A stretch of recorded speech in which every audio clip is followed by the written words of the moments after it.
Hey guys, the MMA Exchange here, breaking down UFC Fight Night Lewis versus Almeida. Let's get into it. The MMA Exchange. Kicking off the first fight of the night, we have KaueFernandes, who's 8-1 and is making his UFC debut. He's versing though MarcDiakiese, who's 16-7. In his most recent fight with KaueFernandes, who was versing Felipe Douglas, who was the massive favorite. They exchanged in a clinch situation, and on the break, Kanu landed a clean flush head kick, knocking out his opponent. Douglas though has lost 5 fights in the regional scene, so Kanu's opponents really haven't been UFC level caliber competition. He's also lost against a fighter that was 7-0 at the time, Luan Saldana. In that fight, he was getting pressured a lot, and we saw the more that he was getting pressured, the more that he was getting reckless and not calculated. He started throwing a lot of swings, which ultimately gassed him out in the fight. What I do like about him though is that he has really good grappling skills. When he's on top of you, he has heavy hips and he's able to control you. He's also a really good Brazilian Jiu-Jitsu specialist, and he's able to win fights by submission as well. After having that loss to Saldana, he's gone on to win fights by first round finish, one being by body kick and then one being by head kick, which was mentioned earlier. So we haven't really had time to see him develop from his loss. But then we get into MarcDiakiese. MarcDiakiese is on a 2-fight losing streak against Michael Johnson and Joel Alvarez. His most recent 2 wins are against Vladislav Borshev and Damir Hazovic. Vladislav Borshev has very poor takedown defense, and even he was able to stuff a few takedowns from MarcDiakiese. MarcDiakiese was working really hard in the first round to get a takedown, and he wasn't even able to unleash any ground and pound. And then his other win was against Damir Hazovic, who was 14-7 at the time. And he actually hasn't fought since that fight. His wins are over fighters that have massive holes within their game, and I believe Kanu, with the strong grappling advantage, will be able to take him down and get the win. And guys, moving on to the next one, we have Eduardo Moreira, who's 9-0, versus Montserrat Ruiz, who's 10-3. Eduardo's coming off a nice win on the Dana White Contender Series by first round rear-naked choke against Gianna Silva, who was 5-0. And it was such a great fight, and she's also a very active fighter. She's only been pro since 2022 and has managed to get 7 first-round finishes and 9 overall wins. She's great with her submission ability, and in a recent fight on the Dana White Contender Series, pure dominance. From the get-go, she took her opponent down and subbed her straight away. What I see from her is that once she takes you down, she keeps you there. And then we move on to Montserrat Ruiz, who has not had the best of luck in the UFC. Her only win in the UFC was against Cheyenne Buys back in March 2021.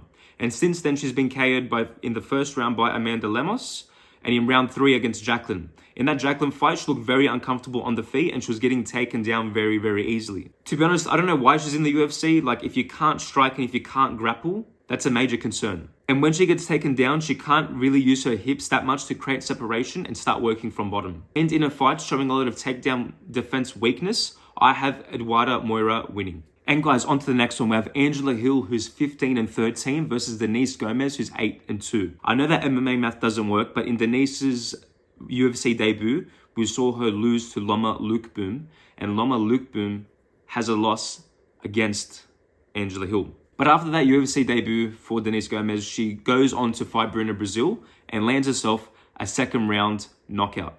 Then follows it up against Yasmin Juragui. I'm not sure if I'm pronouncing that correctly.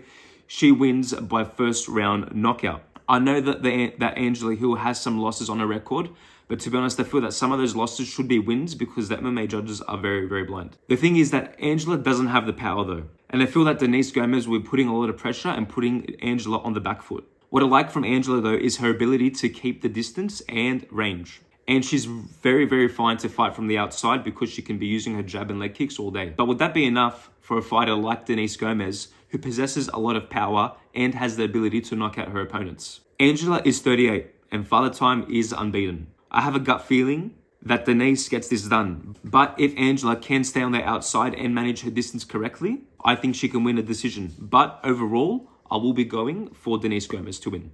The next fight, guys, we have Vitor Petrino, who's 9-0, versus Modestas Bukauskas, who's 15-5.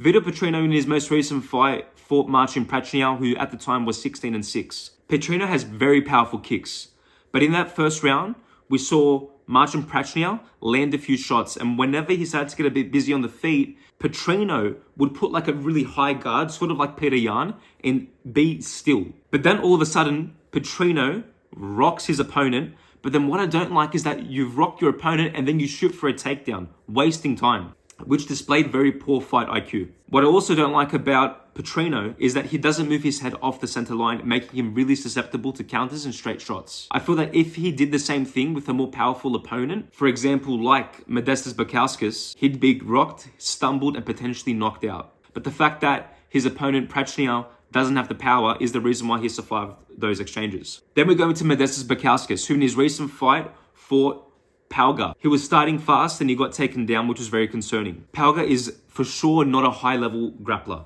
And if he can take him down, definitely Petrino can take him down. What I like from Bukauskas though is he has very good straight punches and very good lead hook counters. I feel that with the steel stance that Petrino possesses in his fights, will open up Modestas Bukauskas' 1-2 jab cross all day. So what's most likely going to happen, in my opinion? Petrino opens up very aggressive and potentially can get it done in round 1. But if it goes into round 2 or round 3, I have Modestas winning. As the fight goes on, I feel that Petrino will start doing his high guard steel stance in the octagon, and Modestas will be able to unload his 1-2s. Even if Petrino starts pressuring towards Bukauskas, that open counter for the left hook is all day.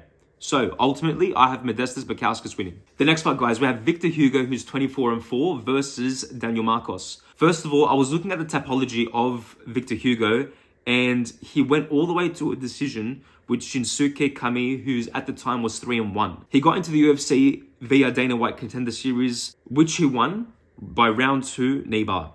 In the fight before that, he fought a fighter that was 15-7, and he won by heel hook. He definitely likes his groundwork and submissions. But then we have Daniel Marcos, who has a win over David Grant in his most recent fight.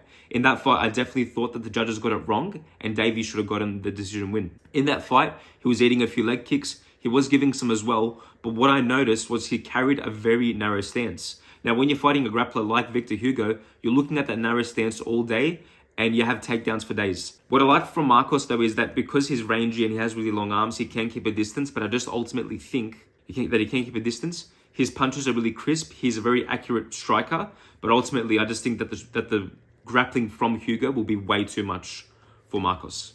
Submission ability in favor of Victor Hugo. He has a lot of submission wins, and ultimately, I have Victor Hugo winning this fight. Next one, guys, we have Elizeu Zaleski dos Santos, who's 24-7 versus Rinat Fakhretdinov, who's 21-2. Elizeu has not been very active before his fight with Abubakar Nurmagomedov, which he won via split decision in June this year. The fight before that, he won against Benoit Saint Denis, who was much younger in his UFC career, and won that via decision.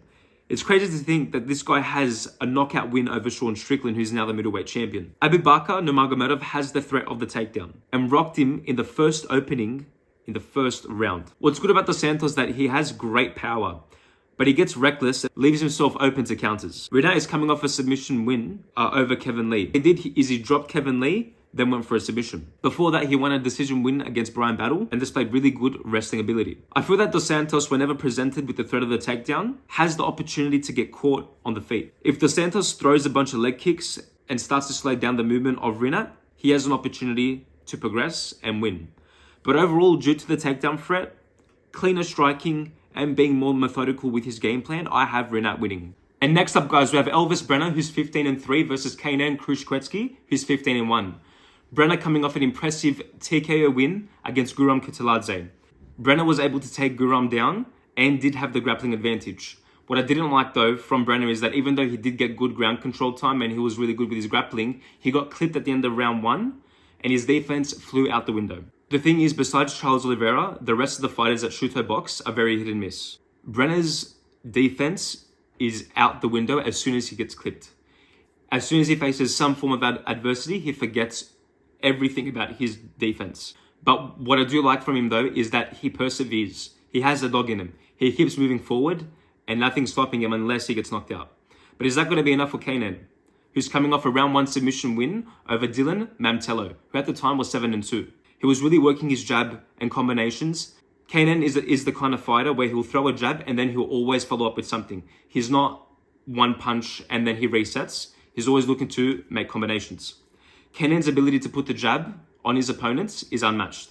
Brenner's previous opponents have had the threat of the takedown and submission ability, but Kaynan has really good submission ability and wrestling. I feel that Elves is going to try and make the fight dirty and brawl a lot, but ultimately what I see happening is Kaynan really establishing his jab and combinations. There's no threat of the takedown from Brenner because Kaynan is also a really good grappler, and ultimately, because Kaynan being the more well-rounded and measured fighter, I have him winning. Up next, guys, we have Ismael Bonfim, who's 19-4, versus Vinc Pichel, who's 14-3. Vinc Pichel is 40, and his last win was against Austin Hubbard back in 2021. And then his next fight was against Mark Masden, who's a great fighter. But Vince's inconsistency and the fact that he's 40 in this division really doesn't look well for him. But then we have Ismael Bonfim, who's coming off a loss to Benoit Saint-Denis, who is no shame to lose to.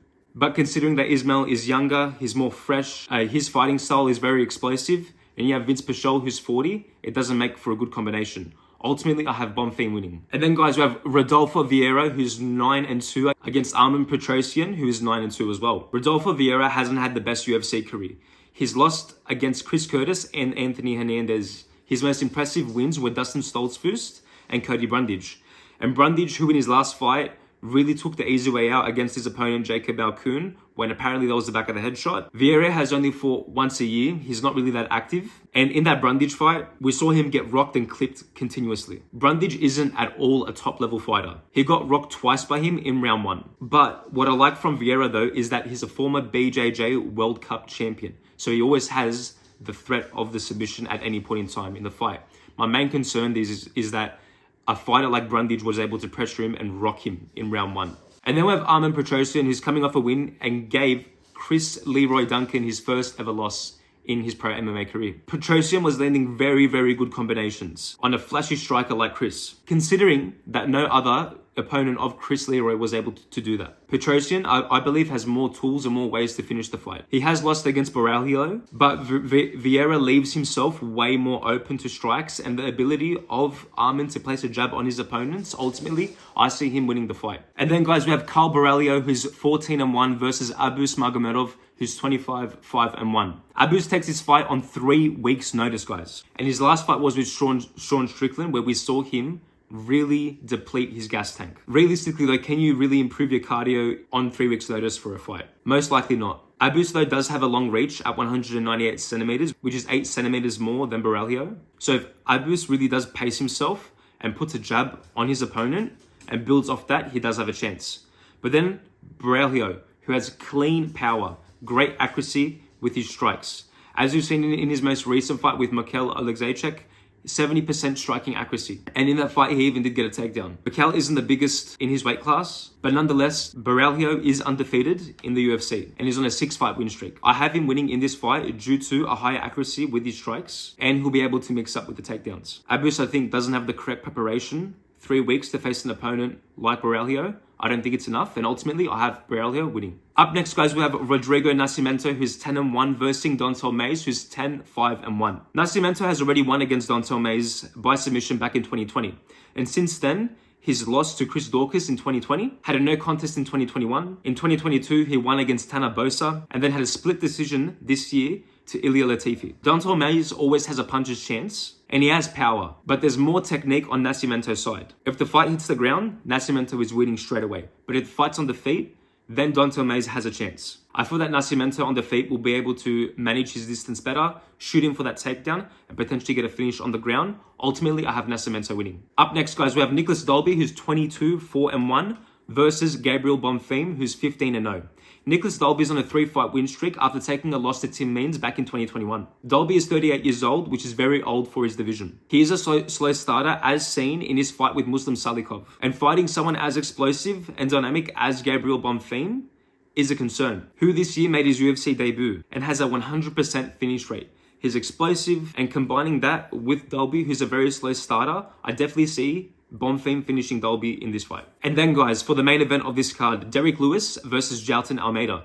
Derrick Lewis steps in on short notice after Blades suffers an injury during training camp. Lewis gives up when someone doesn't give in to his pressure. Everyone thinks he's back or on the right track after he won that first round knockout against Marcus Rodrigo de Lima, who at the time was 21 8-1. Before that fight though, we saw Lewis on a 3-fight losing streak. We saw him lose against Tai Tuivasa. When Tai Tuivasa hit him, it literally looked like he face planted or he just fell out of this desperation or he just gave up. In my opinion, he gave up in that fight completely. Then after that, Pavlovich knocks him out in round 1. And then after that fight, Sergey Spivak submits him in round 1. Jailton Almeida is a much more stronger and technical grappler compared to Sergey Spivak. Lewis has a puncher's chance in round 1, but the moment Jailton presses forward, I feel that Lewis will start to give up slowly and slowly. I have Jailton Almeida winning, and it's crazy to see that Jailton was the underdog in his Dana White Contender Series fight. He's a very technical grappler, and at this point in time, the next best grappler would probably be someone like Sergey Spivak or Curtis Blades. I'm very excited for the future of the heavyweight division. We have Jailton Almeida,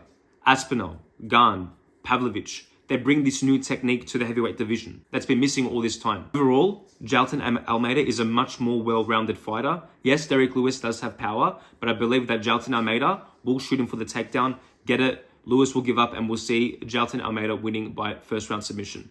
Guys, thanks for tuning in to the MMA Exchange. Tune in tomorrow where I'll be doing a Fight Night recap.